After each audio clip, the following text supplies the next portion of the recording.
Sinalakay ng mga otoridad ang ilang bahay sa iba't ibang lugar sa Metro Manila na sangkot daw sa panghahak ng mga kumpanya sa Amerika. Kabilang sa kanilang nabiktima umano ang telecommunications company na AT&T na nalugi ng aabot sa 70 milyong dolyar dahil sa iligal na operasyon. Nakatutok si Ian Cruz.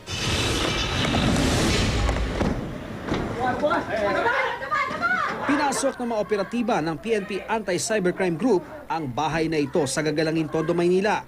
Dito raw ginagawa ang hacking ng toll-free numbers sa mga kumpanya sa Amerika, partikular ang higanteng telecoms company na AT&T.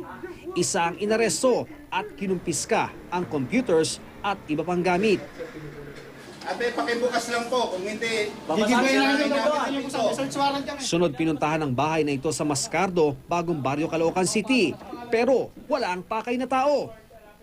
Wala na rin dinatnan sa bahay na ito sa kalapit na Hebrew Street. Ang tatlong palapag na bahay naman na ito sa Longos, Malabon ang inoperate.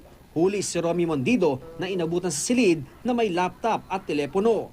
Ang numero ng telepono daw nito ang namomonitor na nangahak ng toll-free number. Itinanggi ni Mondido ang akusasyon. Sinasabi kasi na nagagamit yung telepono niyo para sa telephone fraud sa AT&T. Anong reaksyon mo ron? Wala po, sir.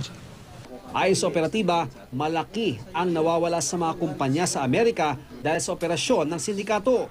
Out of 42 top hackers in the Philippines, ang 15 milyonaryo, multimillionaires. Milyon ang kinikita nila. Dito sa lugar na to, ito suspect natin ngayon, kulang-kulang na, mahigit $1 milyong na ang losses ng AT&T sa kanila. Kasama pa nga sa operasyon na nagsilbing observers ang dalawang ahente ng Federal Bureau of Investigation ng Amerika o FBI. Sa kanila kasi unang nagreklamo ang AT&T kaya inilapit sa PNP. Ang Internal Revenue Share fraud sa telepono nagsisimula raw sa hacking ng toll-free numbers ng ilang kumpanya sa Amerika na subscriber ng AT&T. Pag nahack na ang toll-free number, inuutusan ng sindikato ang mga Pinoy hacker na tumawag sa ilang premium number para sa phone sex, horoscope at iba pa, mga numerong konektado sa operasyon ng sindikato. Sa bawat minuto ng tawag sa premium numbers, nagbabayad ng AT&T. Ang private company naman na may-ari ng toll-free number ang sisingilin ng AT&T. Pero dahil nahack na nga ang toll-free numbers, hindi sila binabayaran ng mga naturang kumpanya kaya nalugi ng $70 million ang AT&T sa 3 taong operasyon ng Pinoy hackers. Meron talaga mga reports na nagagamit na yung cybercrime in the pursuit of terrorism, no? In fact, itong mga Pilipinong nahuli natin, hindi nila alam na nagagamit na rin sila na mapondohan yung mga terrorist groups.